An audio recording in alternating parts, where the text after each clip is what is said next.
కొందరు కీలక మంత్రులకు ఉద్వాసన తప్పదా? ఖాళీగా ఉన్న 2 మంత్రి పదవులు ఎవరికి దక్కనున్నాయి? అసెంబ్లీ స్పీకర్ గడ్డం ప్రసాద్ కేబినెట్ ఎంట్రీ కోసం ప్రయత్నిస్తున్నారా? మంత్రి పదవి ఆశావాహులు ఢిల్లీ బాట పట్టడానికి కారణాలేంటి? రానున్న ఎన్నికలను దృష్టిలో పెట్టుకుని సీఎం రేవంత్ రెడ్డి తన సొంత ఎలక్షన్ టీంను సిద్ధం చేసుకుంటున్నారా? Watch it. తెలంగాణ కేబినెట్ పునర్వ్యవస్థీకరణపై రాష్ట్ర రాజకీయ వర్గాల్లో జోరుగా చర్చ సాగుతోంది. కాంగ్రెస్ ప్రభుత్వం అధికారంలోకి వచ్చి 2.5 ఏళ్లు పూర్తవుతున్న నేపథ్యంలో మంత్రివర్గంలో ఖాళీగా ఉన్న 2 బర్తులను భర్తీ చేయడంతో పాటు ప్రస్తుతం ఉన్న కేబినెట్లోనూ మార్పులు చేర్పులు చేపట్టే అవకాశాలపై ప్రచారం జరుగుతోంది. కర్ణాటక కాంగ్రెస్లో నాయకత్వ మార్పుల ప్రక్రియ ముగిసిన నేపథ్యంలో ఢిల్లీ పెద్దలు తెలంగాణపై దృష్టి కేంద్రీకరించినట్టు పార్టీ వర్గాల్లో చర్చ నడుస్తోంది. దీంతో కేబినెట్ పునర్వ్యవస్థీకరణ త్వరలోనే జరగవచ్చనే సంకేతాలు కనిపిస్తున్నాయి. ఇదే సమయంలో మంత్రి పదవుల కోసం ఆశావహులు తమ ప్రయత్నాలను ముమ్మరం చేశారు. ఇటీవల రంగారెడ్డి జిల్లాకు చెందిన పలువురు కీలక నేతలు విడివిడిగా ఢిల్లీ వెళ్లి పార్టీ పెద్దలను కలిసినట్లు సమాచారం. మల్రెడ్డి రంగారెడ్డి, పరిగి రామ్మోహన్ రెడ్డి వంటి నేతలు మొదటి నుంచే మంత్రి పదవిని ఆశిస్తున్నారు. అయితే ఇప్పుడు ఈ జాబితాలో మరో కీలక నేత పేరు చేరినట్లు కాంగ్రెస్ వర్గాల్లో ప్రచారం జరుగుతోంది.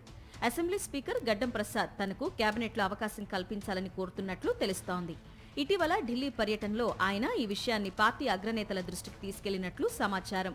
స్పీకర్ పదవిలో కొనసాగడం వల్ల నియోజకవర్గ రాజకీయాలపై ప్రభావం పడుతోందని, తన సీనియారిటీని పరిగణలోకి తీసుకుని మంత్రి పదవి ఇవ్వాలని ఆయన కోరినట్లు పార్టీ వర్గాలు చెబుతున్నాయి. అయితే గడ్డం ప్రసాద్కు అవకాశం కల్పించడం అంత సులభం కాదనే అభిప్రాయం వ్యక్తమవుతోంది.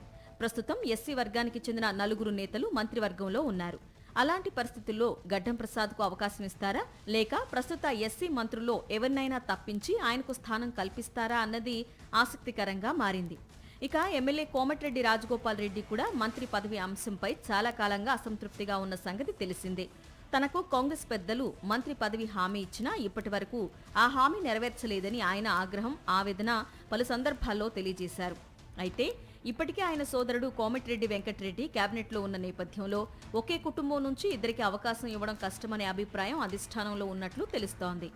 రాజగోపాల్ రెడ్డికి మంత్రి పదవి ఇవ్వాలంటే కోమటిరెడ్డి వెంకటరెడ్డికి పార్టీ లేదా సంస్థాగత స్థాయిలో మరో కీలక బాధ్యత అప్పగించే అవకాశాలను కూడా పరిశీలిస్తున్నట్లు సమాచారం.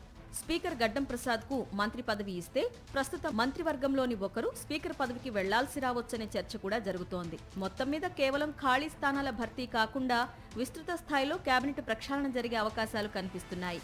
మంత్రివర్గ పునర్వ్యవస్థీకరణను అవకాశంగా తీసుకుని రానున్న అసెంబ్లీ ఎన్నికల కోసం తన పొలిటికల్ టీంను సిద్ధం చేసే పనిలో సీఎం రేవంత్ రెడ్డి ఉన్నట్లు సమాచారం. ప్రస్తుతం ఉన్న మంత్రుల్లో 2 లేదా 3కి ఉద్వాసన తప్పకపోవచ్చనే సంకేతాలున్నాయి. ఆ పని జరగకపోతే శాఖల మార్పులు జరగొచ్చని కాంగ్రెస్ నేతలు చెబుతున్నారు. మొత్తంగా కేబినెట్ పునర్వ్యవస్థీకరణతో పాటు ఎన్నికల టీం కూర్పును ఒకేసారి పూర్తి చేయాలన్న ఆలోచనలో సీఎం రేవంత్ రెడ్డి ఉన్నట్లు తెలుస్తోంది. అయితే ఈ రాజకీయ సమీకరణాలు ఏ మేరకు ఫలిస్తాయో తెలియాలంటే మరికొంతకాలం వేచి చూడాలి. మరిన్ని అప్డేట్స్ కోసం ఛానల్ ను సబ్స్క్రైబ్ చేయండి. నోటిఫికేషన్స్ కోసం బెల్ ఐకాన్ పై క్లిక్ చేయండి.